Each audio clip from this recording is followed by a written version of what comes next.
Hey guys, Tisha here, and we are back with another Basketball Wives of Orlando review. If there is anything that I leave out that you wish to discuss, please put it down below in the comment section. I have a feeling I might leave out some things because there's a lot of things that were annoying me, so I stopped taking notes at one point, but we're going to do our best with what is left of this series, and I cannot wait until it is over. So we begin with Megan, who, even though she's telling us about how great her podcast was, she has to throw in some shade regarding Ashley and how she doesn't have to pay people to show up at her events the way Ashley does. She says how the podcast was great. She's still on a high about it. And it was only a week ago. At this point, this is like our third or fourth time seeing us talk about this whole live podcast thing. So I'm kind of over it. But apparently the live podcast brought them 40,000 views on IG and over 23 million on TikTok, which is good. We're not going to sit here and act like those numbers aren't great, because I see what it takes just to get views on YouTube. So I'm not going to downplay the work that Megan has done. We find out that there's this hotel that wants her to cover content and do posts with the ladies promoting it. So it's going to be a trip for everybody. I don't really know if this is really just for Megan or if this was just a way to present it to her to make it seem like it was for her brand. But either way, this is what they're going to do. She says that she's going to invite everybody, and we see her do it via a video, but she does not invite Ashley because she says she wants to talk to her again, even though we already know that they talk. We then see Mackenzie, who's letting us know how proud she is of how much she's grown this summer. We see her take some roses and she does a video and sends it to her boyfriend. And she says she's done being passive aggressive. We then have Lindsay and Danielle. Now they're in a car heading to this Grown and Sexy dinner that Danielle has planned. We find out that Mulan is the only one that was not invited. She then talks to Lindsay about her and Morgan. Lindsay seems to be siding more with Morgan in this case because she's saying, okay, you're saying that this is an autistic event, but it's about more than that. It was about the principal. I don't understand why Lindsay feels like she can say that, because if I recall, Lindsay was at that event too. So does Lindsay not owe Morgan any type of loyalty too? Like, why is it that there's a difference there? At the end of the day, this is a show they're filming for. I did think that that issue that Morgan had was rather childish, and she should have just addressed it with her friend. We see Megan talking a bunch of crap about Ashley, and to me, it's just not that deep. She says something about how vulgar the podcast was, and she wasn't expecting it to be that. She apologized for it. Leave it alone. Why are we still talking about it? It's not that deep. She didn't say anything crazy or anything that the rest of us weren't feeling. Grow up. Because I'm at home, and some of the stuff that Flora was saying, I was like, all right, this is a bit much. And it's not because I'm a prude. It's just like, why are we doing all this on TV where we're leaned back with our legs spread open? It didn't require all of that. We find out that Mackenzie was supposed to come to dinner, but because she's with Rashad, she decided not to go. I don't know if Rashad popped up in town or if she was flown out there, but either way, she didn't come. So it's Ashley, Nikki, Megan, Lindsay, and Danny. So she's sitting there with a bunch of girls, maybe with the exception of Lindsay, that do not care for her. We then see a bouquet of roses, and at first I was like, ooh, did he send her a bouquet of roses? But we find out that it was Morgan. It was half roses, half Ferrero Rocher chocolates that arrived for her with a nice note. Let me tell y'all something. I am allergic to chocolate, right? But Ferrero Rocher is one of my weaknesses. Benadryl me, please. I will pop some pills to eat some chocolate. Danny makes a toast thanking everyone for coming, and she says, cheers to the social media event. You know that this is like a shady moment because Ashley doesn't know anything about it. So Megan lets her know that she was going to tell her about the event, but she felt like they needed to talk before the event. She felt like Ashley was coming for her and her business in regards to what she says. She says that she has no beef with her because she really doesn't care that much. But it's obvious that Megan cares that much because at this point, this is the third time that they've spoken about this. Why is this something that we're continuing to talk about? If you don't care, it wouldn't be something that you keep mentioning. It's kind of like Megan's looking for a reason to have a problem with Ashley. Ashley wants to know why Megan made up that whole brothel thing because it wasn't true. Megan says, well, as far as she was concerned, it was true because she heard it from Danny, who heard it from Morgan, who heard it from Mulan. And she says Lindsay heard it as well. And I'm just like, here we go again. Ashley said, from this cast, no one has been in her house with the exception of Mulan. And at one point, they were beefing and they weren't friends, so it was fair game. She says that she has some friends that may be hoes, but nothing about her having a brothel and stuff is true. We then get past that, so I thought. We then talk about how Danny feels like Mackenzie is running back and telling where she's at, the things that she's doing, and things of that extent to her kid's father. And she says he like how long I've been in Orlando, where I'm at, and things of that nature. Kind of like what happened to Morgan. She wants for Ashley to tell Mackenzie to stop. And I'm just like, how old are we that you have to go through a third party? Do it yourself. This stuff is dumb. And I just feel like this it's real catty. It's real childish. How old are you people?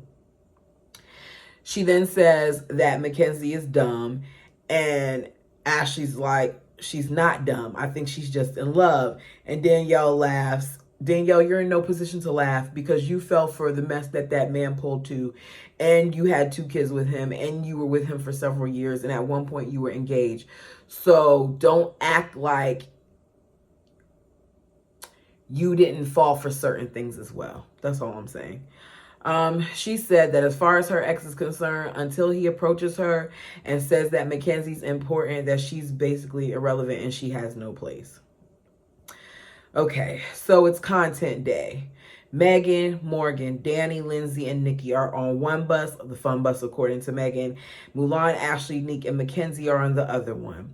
So this is really an event for Megan supposedly, but I don't see it that way, because if this really was about you, why would you invite ladies that you don't even really want to be around? It just seems like it's something for the show and they're just labeling it as something else. She reminds the ladies that this is a business trip and they're there to create content.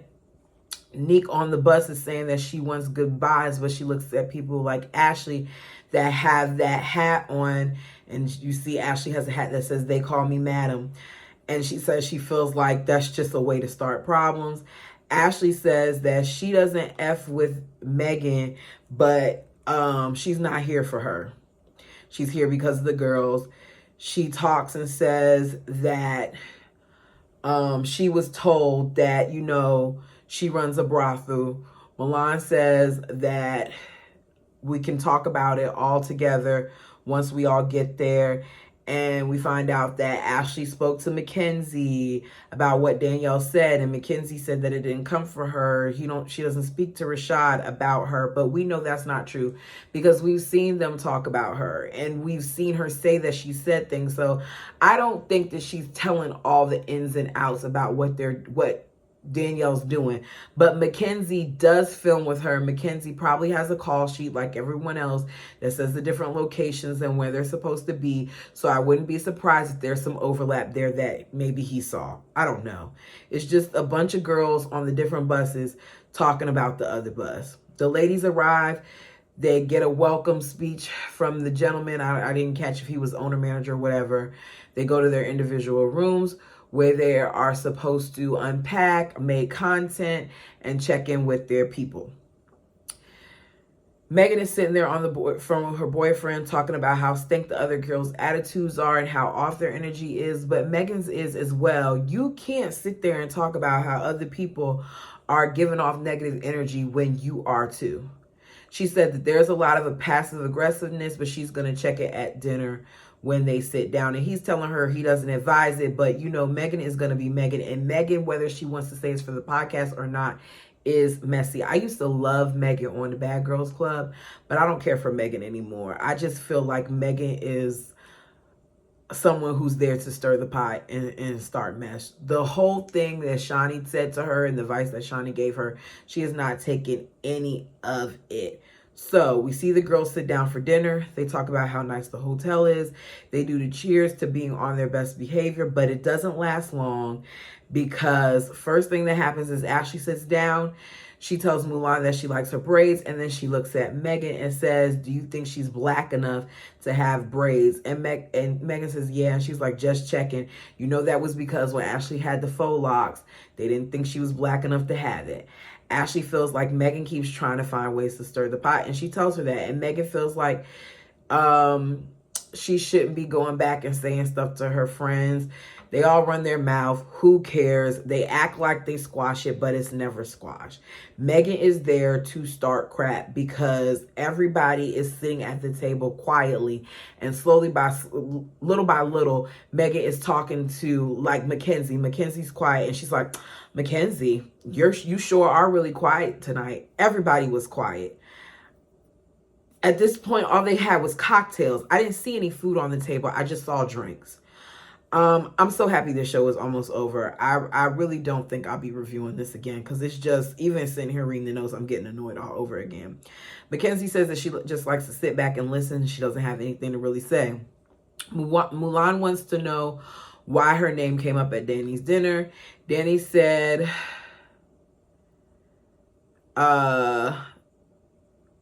did Danny say it? Or somebody said that her name came up with the whole comment about the brothel and how Ashley's friends are hoes.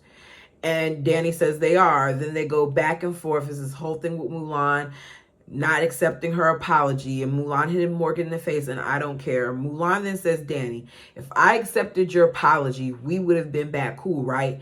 And Danny says, yes. So she says, exactly. So you're going around talking stuff about me, but you would have been cool with me if I just accepted your apology. Long story short, they aren't friends. All these females walk around talking about each other to the other ladies, and then they get mad when it's done to them. Morgan is then told by Mulan that Danny was talking to her about Morgan, saying things like, if it's not her night, then Morgan can't take it. She can't take one for the team. She gets an attitude. She leaves, and some other stuff that was said. Danny says that she didn't say it, but as soon as I heard Mulan saying it and I saw Danny's facial expression, I knew that she said it. Now, Mulan is a liar, but she was telling the truth about Danny, which was later confirmed later on. Morgan is bothered, especially when Mulan says that she has proof that she said it. And Danny keeps trying to cut her off, and Morgan eventually walks off. Lindsay follows her. The food hasn't even arrived, but apparently the dinner is over because we don't even see them eat it. But for some kind of a reason, we see Megan with like to-go boxes, and she comes to Danny's room with the thing talking about how hungry they are. And they're blaming Ashley for why the dinner went wrong, even though this all started because Megan decided to go around the table and ask everybody what their issues were and to go ahead and talk about it. Megan is there at Danny's room to talk junk. They're now acting like Ashley has a battery pack in Mulan's back. Danny is bothered that Morgan is questioning her loyalty. Morgan is then in another area talking to Lindsay, and she's telling Lindsay that her gut is telling her that Danny wouldn't be so defensive if she didn't say it. But Mulan is also known for being the type of female that will hit you below the belt. I said it in my notes. I think Danny said it. She then says, whether or not it's all true, there is truth to what Mulan is saying. That's not anything that you just make up. It's the next day. Mackenzie and Ashley talk about Megan at the pool. Ashley feels like she has everything that Megan is trying to achieve, so she should take notes. I think that Ashley will always feel like she's better than a lot of these women because she's actually married. Ashley gets on my nerves, but it does seem like Ashley has found a way to bring attention to her brand and things of that nature.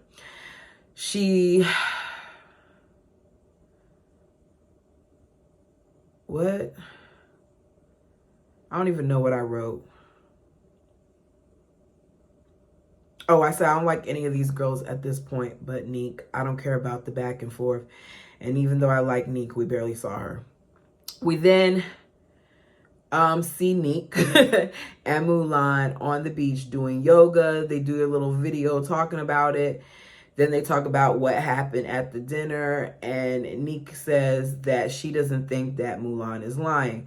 Mulan says she did go low, but she didn't mean to hurt Morgan. And as she's saying this, Morgan comes up on the beach and is walking towards them. They stand there and they look at each other, and Morgan apologizes to her for talking crap. She says, look, I talk stuff about you behind your back as well, and I'm sorry for that. And Mulan apologized too.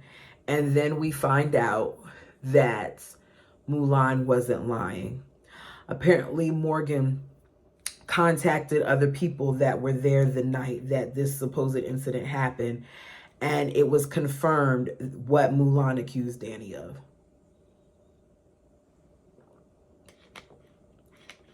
So Danny's sitting there writing her that text message about how could you believe her and all those other things, and saying that she was wrong. Morgan was right to feel away because she was talking about her.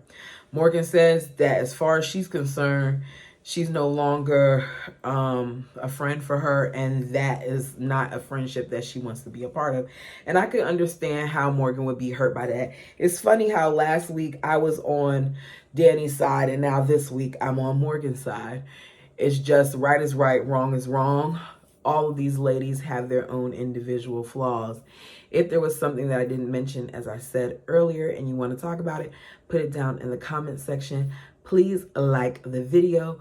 I am on the road to 1,000, and I'm seeing myself get closer and closer to that finish line. Until next time.